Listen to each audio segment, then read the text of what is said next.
In July 2002, over 250,000 people attended one of the world's greatest air shows.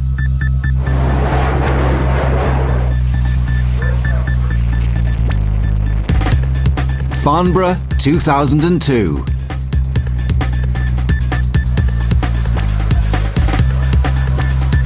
The air show at Farnborough is held over 7 days, 5 for trade visitors and 2 for the public. Tighter security was in place after the September the 11th attacks, but this didn't seem to affect the smooth running of the show.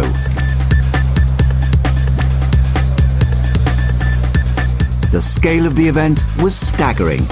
Over 110,000 square meters of exhibition space, with 100 aircraft on flying or static display.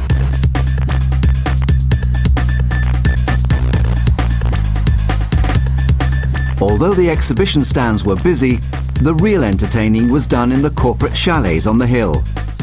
Here, clients were wined and dined, and huge deals were discussed, away from public view. At the weekend, 150,000 people poured onto the airfield to see a 5-hour flying display.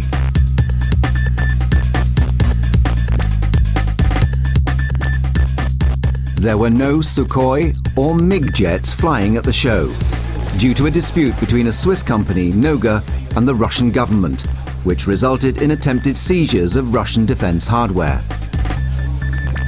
The Russians have a tradition of spectacular flying displays, but in their absence, it was left to the new Boeing FA-18 Super Hornet to amaze the crowds.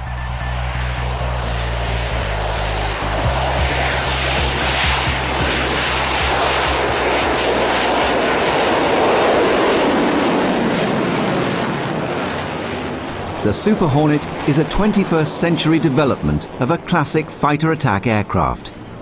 It's been in service for over 2 years now. It's the squadron that first stood up was a training unit, and the first operational squadron has now taken delivery of airplanes.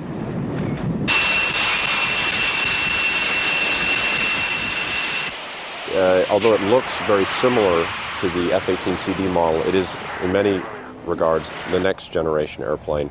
The systems inside of it are all updated. They are all next generation technology.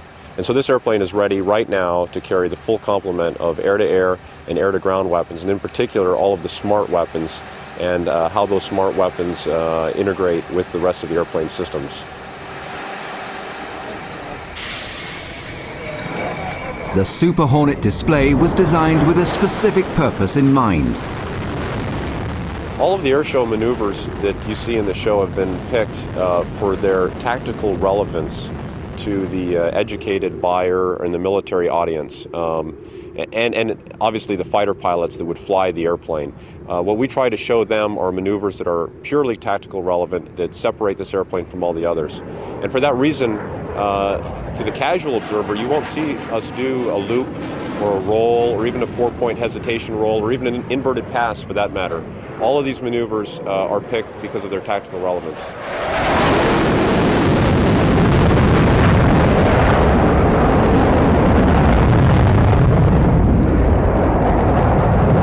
The Super Hornet comes in single and dual seat versions and is designed for a variety of missions, including close air support, air superiority, and fighter escort. Its powerful General Electric engines give it incredible agility, as well as the ability to operate at high angles of attack. The US Navy have ordered over 500 Super Hornets, and the aircraft is being actively marketed in Europe, where some air forces already operate older versions of the Hornet.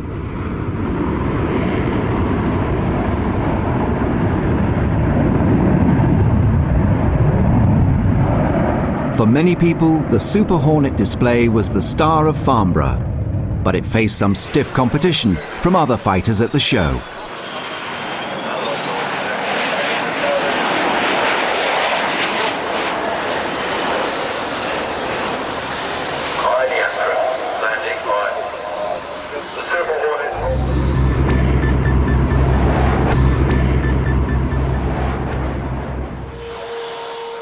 Since the attacks on September the 11th, the airline industry has been struggling, Yeah, I mean, there's no doubt. I mean, last autumn was a massive shock, and we were affected very severely because we have a huge amount of traffic, particularly across the North Atlantic. But we reacted very fast to it. We made some painful decisions, and it's looking reasonable going forward. Our traffic figures are looking good. We're gradually putting services back.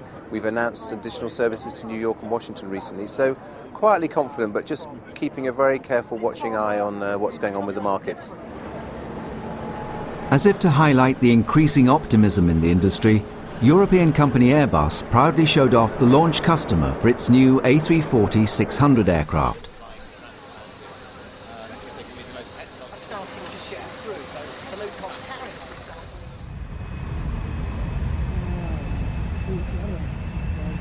Airbus had 2 brand new aircraft in the flying display,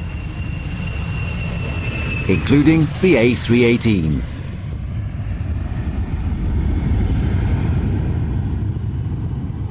We're trying to hold production stable. Our competitor a few years ago was producing about 620 aircraft. Now they're plummeting to about 275 in 2003. A few years ago we were close to 300 aircraft. This year will be 300 aircraft. In 2003 will be 300 aircraft. And that's very good for production, and it's also pretty good for employment. We don't have to lay off 35,000 people.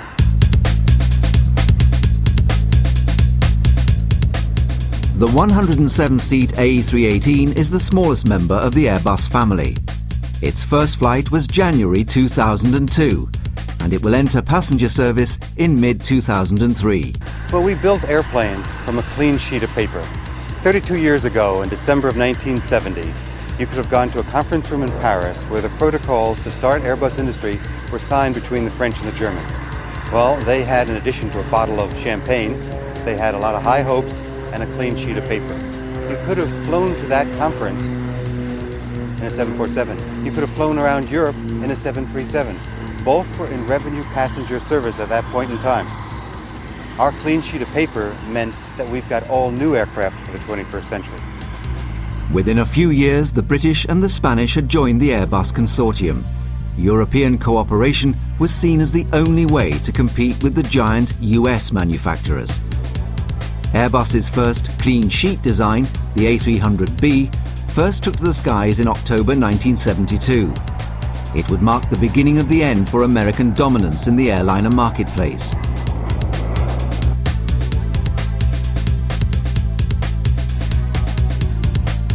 Today, the Airbus family is expanding rapidly. Part of the success is due to the cockpit design of the aircraft. Its multifunction displays have made pilot training a much quicker process. If you are type rated on one of the Airbus, you can move on another type with a so-called CC crew qualification, which is a short period of time transformation. For example, if you go from 340 to 330, you have 1 day training. If you had to change totally on another manufacturer aircraft, you would have to start a complete training, which takes 6 weeks. The A340-500 was also in the flying display. This ultra-long-range, wide-bodied aircraft can fly 313 people over 8,000 nautical miles. But what does the display demonstrate? What I try to show is to show to people that the aircraft is very safe. It means that you can, in the real life, you can have to do avoidance maneuvers, you can have to avoid terrain, to avoid another aircraft, to make tight maneuvers, and because of the flight envelope protections, because of the refined handling qualities, you can move such a big aircraft in a very tight volume in an entire safety.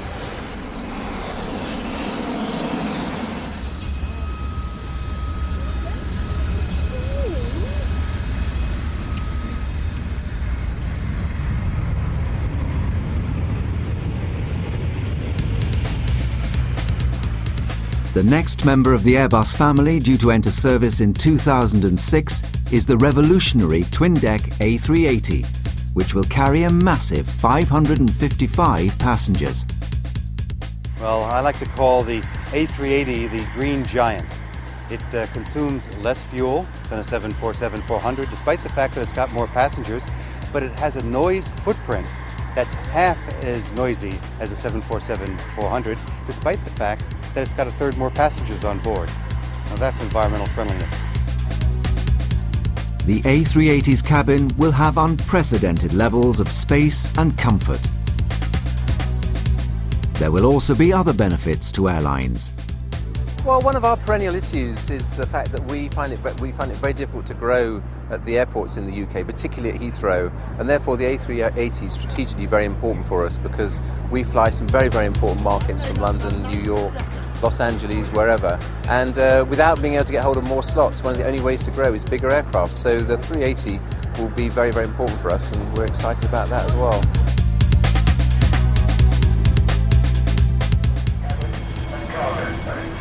From a giant of the skies to a more modest regional aircraft, from Brazilian company Embraer.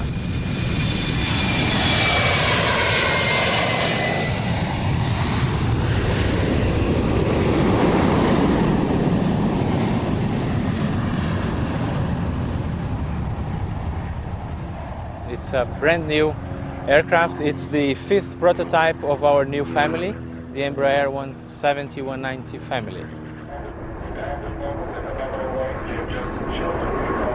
There's been considerable growth in regional airlines during the last few years, and Embraer have considerable experience in that sector.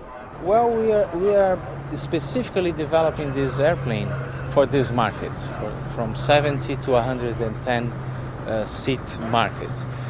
Today, in this range of the market, you only have stretched airplanes from smaller regional airplanes or bigger airplanes that were shrunk. We have learned a lot about the market with our previous programs. Embraer is a company that is now 30 years old, and we have learned a lot, and we have put all this knowledge in this new family.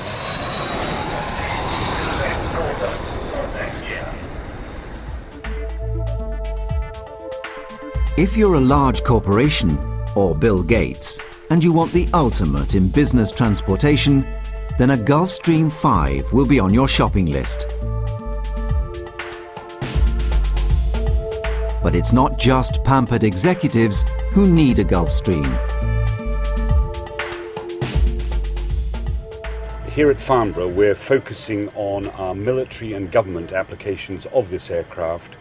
Everything that makes this a superb platform for business aircraft, its range, its reliability, the cabin pressurization, the altitude at which it can fly at, the reliability that it has as a proven performer, all those attributes have tremendous applications in government and special mission areas.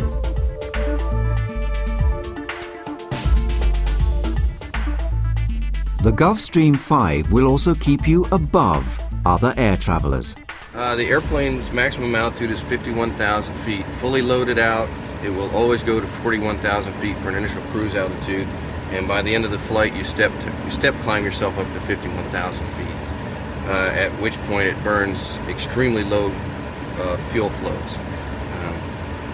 That helps our range go over 14 hours, over 6,500 miles. The latest version of the F-16 Fighting Falcon also displayed at the show, and certainly didn't perform like an aircraft that first flew over 2 decades ago.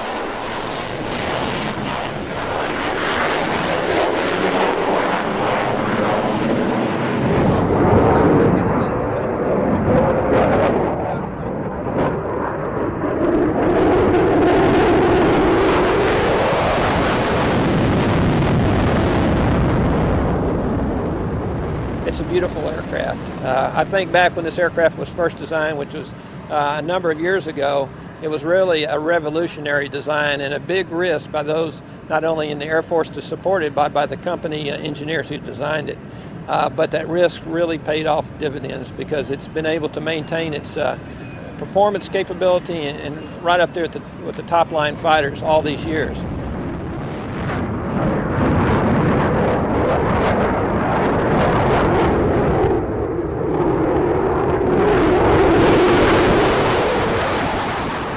this is a great opportunity at Farnborough and other international air shows to be able to demonstrate to the customer the capability of the aircraft alongside the competition. It's a great opportunity for us and also for them to be able to compare side by side.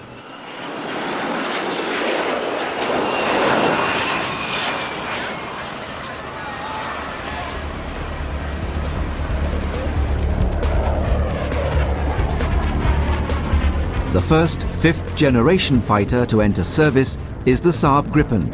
Designed and built in Sweden, it's a true swing-roll fighter aircraft.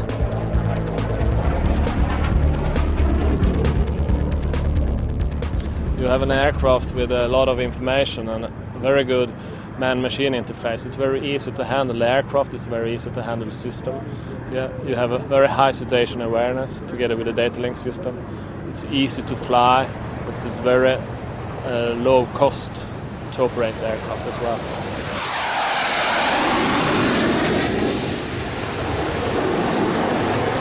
On the Gripen's stand at the show was this cockpit demonstrator. What you see, hopefully, is 3 big multifunction displays in colors, 6 x 8 inches. And if you start with the one to your right, this one in this is the radar. And you can see the different target here. The radar automatically detects and tracks target. I also have the same information, more or less, over the scenario on the tactical display in the center, where I have my data link information, where I see myself as a symbol, I see my friends as a symbol, I see how much fuel they have, I see how much armament they have, and also I automatically see what kind of target they select. On the left-hand display, I have some flight information as well as underneath information about the radar warner receiver.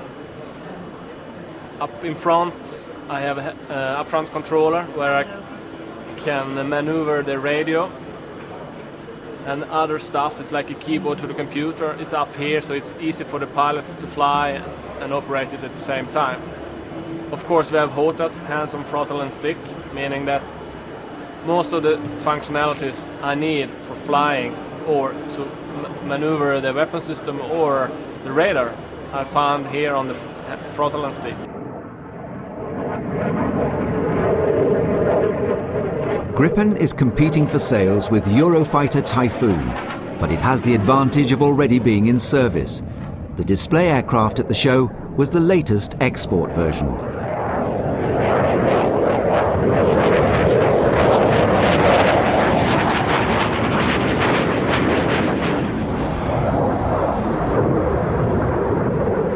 Export customers so far are South Africa and Hungary, although its low running costs will certainly mean more sales in the future.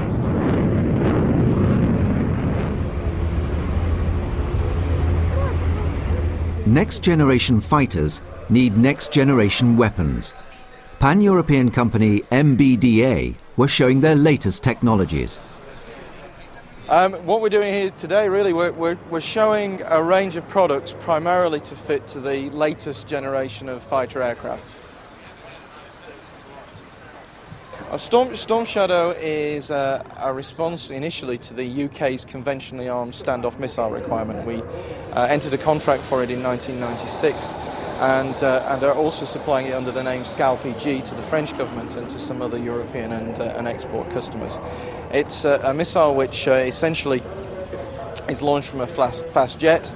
It descends to a low altitude. It flies following the terrain for quite some distance and avoiding known anti-aircraft threats.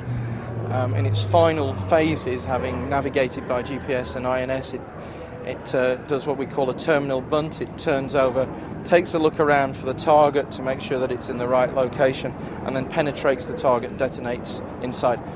Things like hardened aircraft shelters, maybe command and control buildings, or the sort of facilities where people would build perhaps biological, chemical weapons, those type of activities.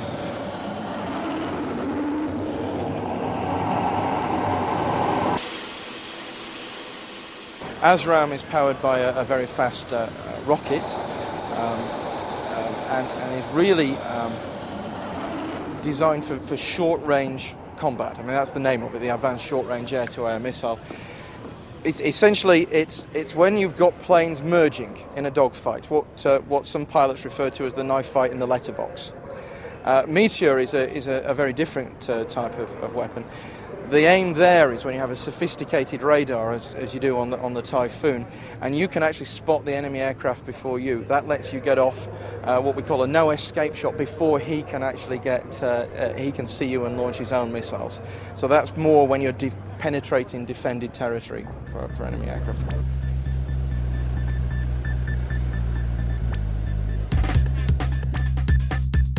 The flying programme on the trade days lasted just over 2 hours, but at the weekend this was extended to include classic aircraft and some spectacular aerobatic displays.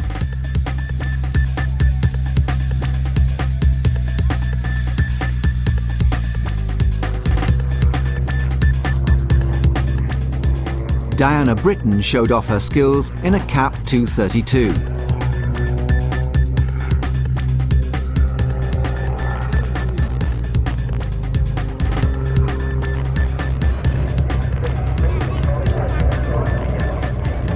One Russian aircraft that was at Farnborough was Angie Soper in a Yak-11.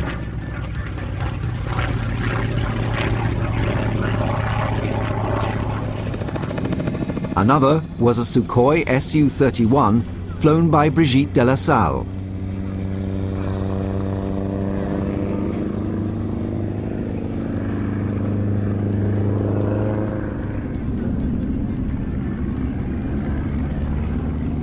One of 6 women pilots at the show was Anna Walker in this Booker Jungmann.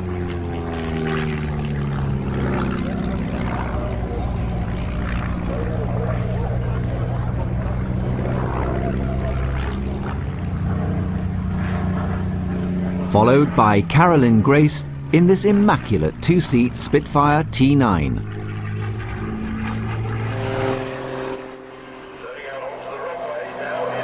But it wasn't all women pilots. Alan Wade displayed this Slingsby Firefly T-67M for all 7 days of the show.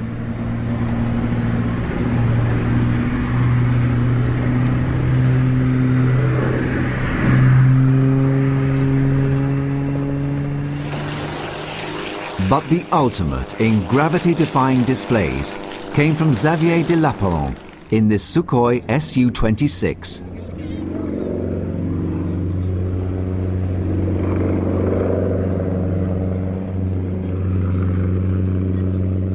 The torque from the powerful engine gives him the ability to almost defy the laws of aerodynamics, as he does a very good impression of a helicopter.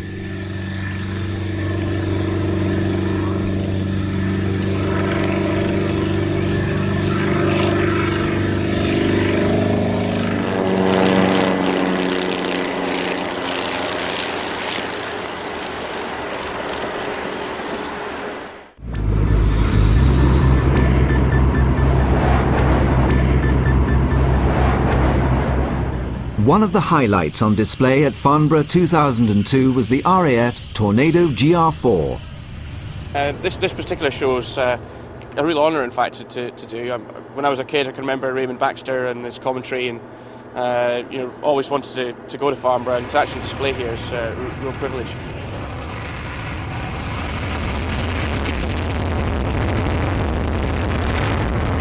The GR4 is the RAF's frontline strike attack aircraft.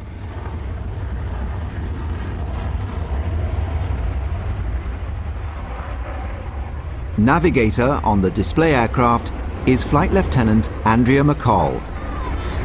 I'm involved in operating all the weapon systems, so in effect I'm in charge of getting the crosshairs on the target. Although the pilots get the glory of actually pressing the button, then navigators do all the hard work. The Tornado GR4 is an upgrade version of the GR1. Well, I think when upgrade programs are initiated, they're initiated based on a review of the concept of operation. So if you go back to the initiation of the Tornado GR1 program, it was ostensibly conceived at the time of the Cold War when the idea was to go in as low as possible, so a low-level attack across the European plain. I think where we've had Gulf War, Kosovo, and basically a major change in determining what the threat will be over a period of time. So Cold War, very fixed threat, very long term. And that's had a radical sort of review of the military's concept of operation. Well, the GR4's got a forward-looking infrared, which the panel is fairly visible underneath the nose of the aircraft, and that's really the only external difference you'll notice on it. But that gives us an excellent passive night capability, as well as the terrain-following radar that we've got as well. It also has an improved joystick on there with giving me HOTAS controls and an improved head-up display, also a multifunction display as well.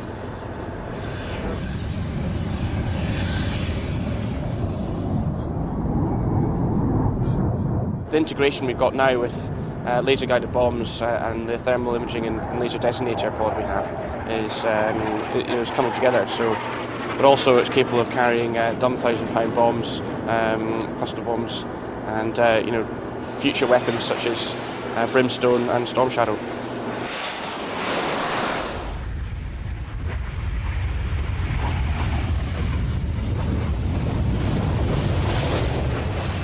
Only displaying for one day was the Boeing C-17 Globemaster, the ultimate military transport aircraft.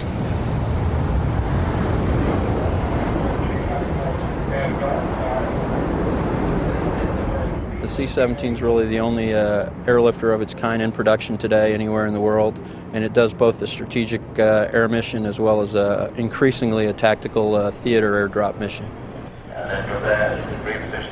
Many people were disappointed that it only flew once. Well, normally the C-17 would have been here all week, but right now the commitments for the airplane abroad have been so great that what it did was it brought the Apaches here, stayed for one day to do its flight show, and then needed to leave actually to go do some sustaining missions, and it'll be back to pick up the Apaches.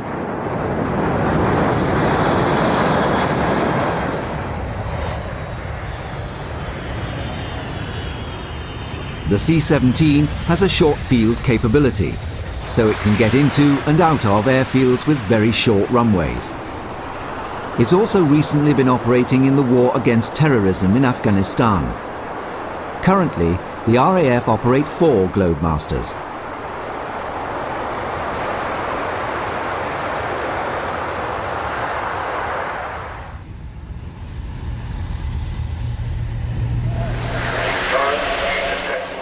A smaller and nimbler transport aircraft at Farnborough was this Alenia C-27J Spartan.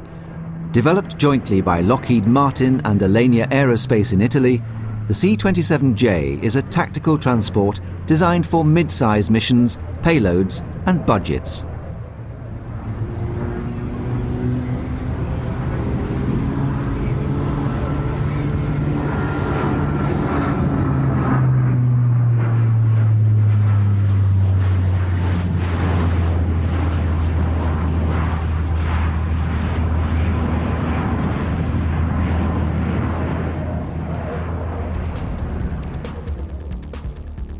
A new transport aircraft, still in its early stages, attracting interest at the show, was this aircraft from Airbus Military. This aircraft is the A400M, which is a military transport aircraft.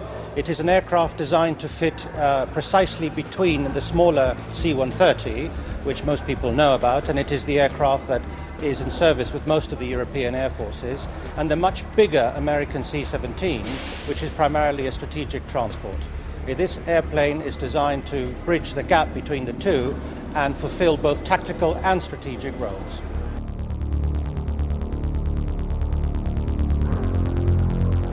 The aircraft is at the early design stage. We have a contract where the technical specification for the aircraft has been defined, and we await formal launch of the program later on this year, when we receive, hopefully, German parliamentary approval after the German elections.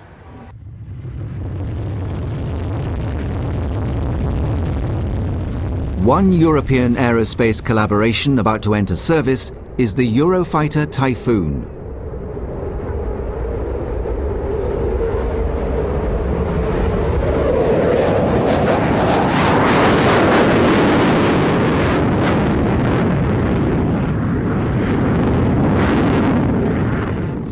For the first time in public, 4 Typhoons, one from each of the partner countries, flew in formation at Farnborough.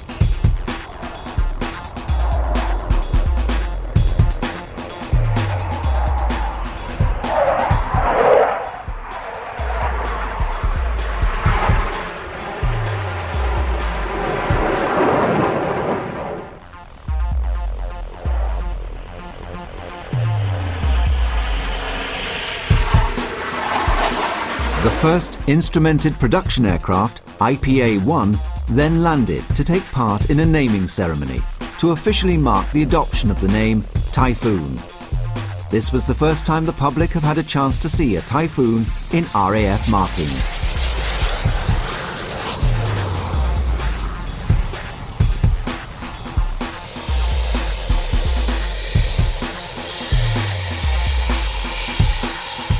The ceremony was attended by VIPs from the partner nations, but low cloud meant the formation nearly didn't happen. The skill of the pilots, however, meant there were smiles all round.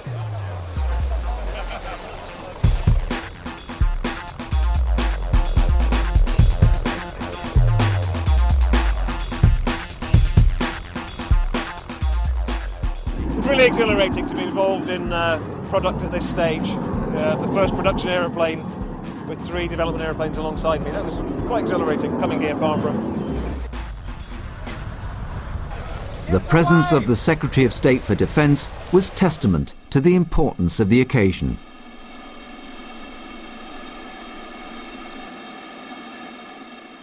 Yes, this is a very important event for the Eurofighter Consortium. We've got an opportunity to present the programme to international delegations from all over the world, I think over 40 scheduled to visit us during the course of the event.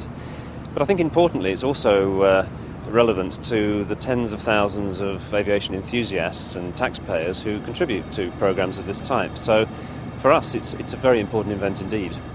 Export success is important to the future of Typhoon. Well, we've been actively selling the aircraft for 2 or 3 years now. We're at a very important juncture as the aircraft enters service with the 4 launch customers.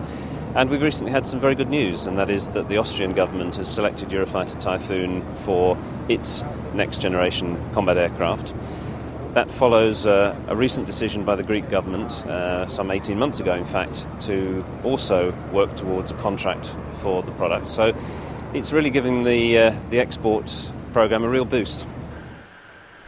Typhoon is also good for jobs. If you take into account the airframe elements, the avionics systems, the engine components and so on, then some up to 50% of the product is sourced in the UK. In total, around 150,000 people are employed directly or indirectly in the programme in some 400 plus companies around Europe. So it is a very important part of the industrial base and gives real employment and some very tasty jobs and career prospects for many people. Development of any new aircraft is highly complex. There is a plan, obviously, and there is a specification that you have to meet. And the way you have to think about how you do it is you do it in little slices. All the prototypes are different and have different tasks. Like one is primarily concentrating on the engines, the brakes, the landing gear. Another airplane is concentrating on the radar, the avionics, and so on and so forth. So all the tasks are divided, and it's really not until you have the first production airplane that it all comes together for the first time. We are almost done with the tasks that we have been giving for what we call initial operating capability. That is the airplane with all its systems, It is the radar and it is the air-to-air weapons. The AMRAAM, the Sidewinder, and the ASRAAM. And the next step then is to move into the air-to-ground capabilities that we have that we're in contract to deliver in 2005.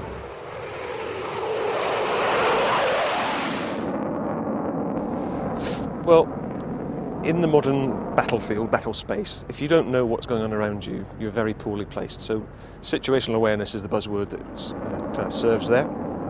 So we've done everything in designing the airplane from the cockpit out to give the pilot the information that he needs. When it's coming from all the different systems and sensors, be that the radar, be it data link information, be it infrared information, it's all brought on board the airplane, melded together before it's displayed to the pilot. So you've got in this cockpit some unparalleled situation awareness. Typhoon's display at Farnborough was its most impressive yet.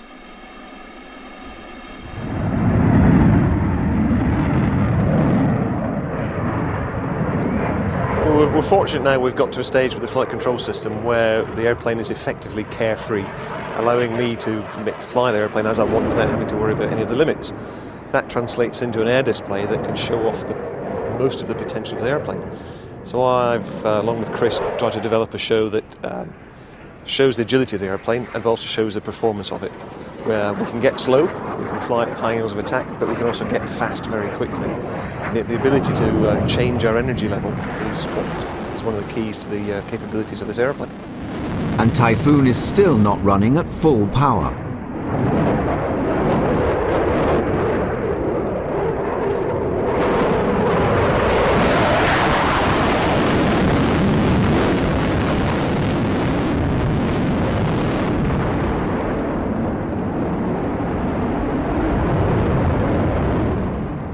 Prototypes are what we call 84% load airplanes.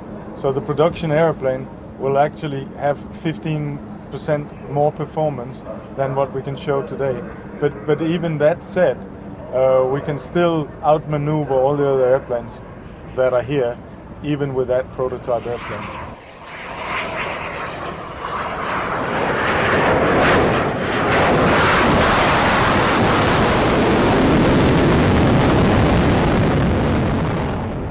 It's all the superlatives, all the corny phrases you would like. It really is the bee's knees to fly. Huge wing, huge amounts of thrust, so it gives you the agility and the performance you need in a modern airplane. Not just in the close-in dogfighting, but also up in the high-level supersonic. Because remember, the most important thing is the guy who gets highest and fastest first has the first opportunity to shoot.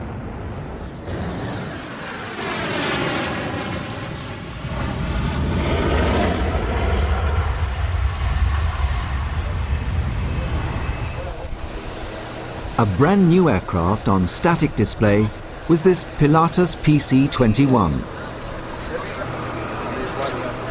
Well, the aircraft is designed as a flying trainer.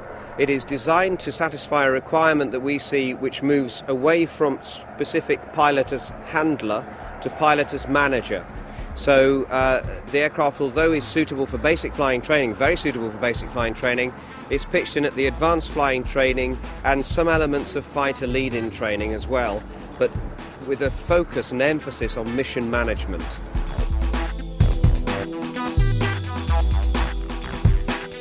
It is a totally new design. The parts commonality between this aircraft and the modular trainer, the PC-9 or PC-7 Mark II, is minimal. It's an absolute clean sheet of paper design. The reception has been absolutely beyond our wildest dreams. I mean, the aircraft is the first new military development to fly this millennium, so it's attracted interest from enthusiasts, but also, of course, the potential client base have been able to sit in the aircraft. They've monitored the program, they've monitored what seemed to be, to them, impossibly tight deadlines, but we've achieved them, and we've flown it here. The aircraft is functioning, and the advertisement that we're putting forward now is that we're ready. Another next-generation trainer is a joint development between Lockheed Martin and Korean Aerospace Industries. Our control surfaces in the back, the horizontal and vertical stabilizers. It's got a very relevant modern cockpit. It has a very good wide performance envelope that makes the aircraft easy to transition into. It has a supersonic capability which gives it true lead-in fighter training capability. It makes it an ideal conversion airplane to fly before you get into your frontline fighters. Through this program, we have established the capabilities of design, development, and the testing and delivery in a complete system of the aircraft system integration. So this is really brought up the level of technologies, the level of capabilities in Korea to the world standard level to today. There was also another, more familiar jet trainer at the show. This is a Hawk Mark 127 development aircraft, and it's unique in that it's the only development airplane we have for the Hawk. So we reconfigure it from time to time as new aircraft come along.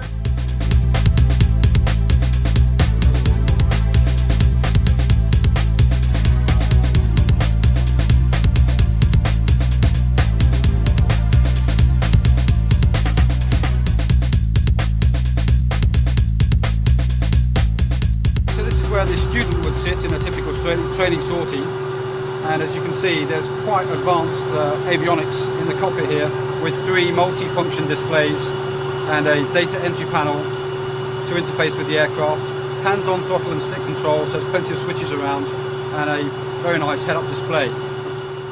This is a huge modification from the original Hawk, and in bringing the avionics on in this way, the Hawk very much stands as a very good training aircraft, a training platform for the modern 4th and 5th generation fighter aircraft. The Hawk is the RAF's primary jet trainer, as well as being the mount of the Red Arrows.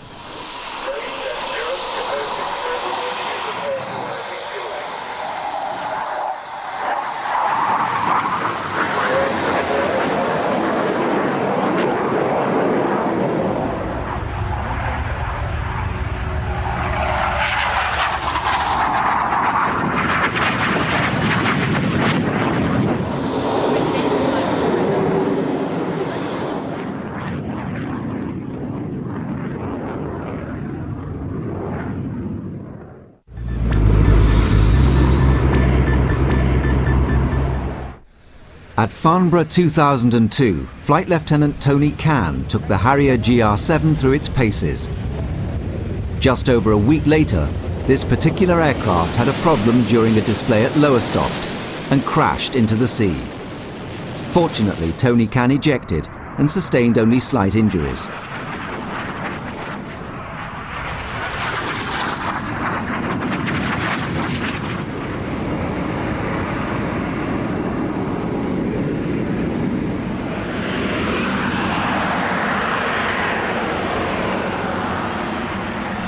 A full-size model of the aircraft that's due to replace the Harrier was on display in the Lockheed Martin Pavilion.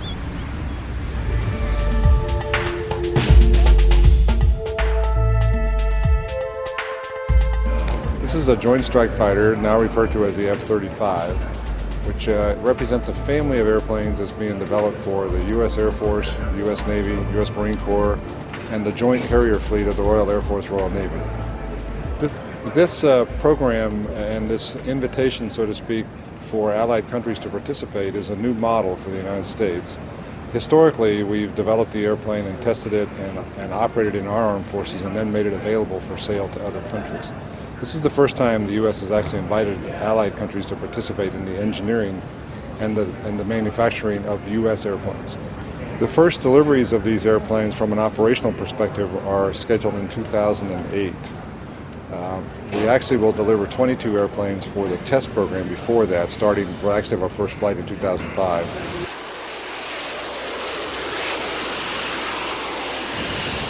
The UK gets their airplanes in 2011, the first of their airplanes, and they're going through a decision process right now to decide whether those airplanes will be the short takeoff, vertical landing type like our U.S. Marine Corps operate, or whether they'll be a larger airplane like our U.S. Navy operates.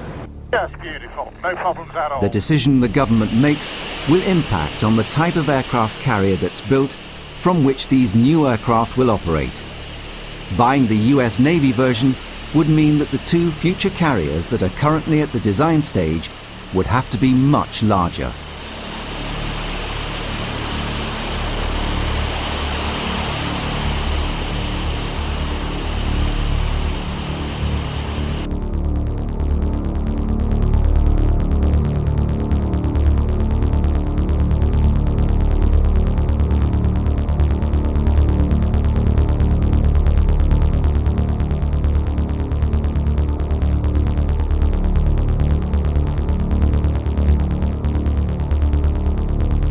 we close the show with a look forward.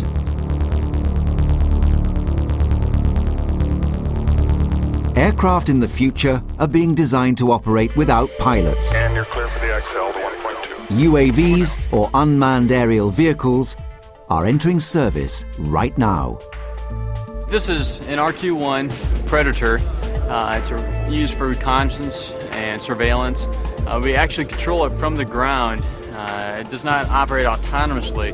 We're in full control the entire time from a ground control station. We actually have a stick, a throttle, and a keyboard, along with a monitor showing us whichever camera view that we select. It also has a map showing us where we are operating. So we operate it just like a regular aircraft, except from the ground. We taxi, take off, and land with a view out the nose from a nose camera. Northrop Grumman were showing a mock-up of one of their UAVs called Global Hawk. This is designed for reconnaissance missions at altitudes of 65,000 feet. The aircraft has a range of 13,500 nautical miles. Who knows? Farnborough 2004 could be the first airshow display without a pilot.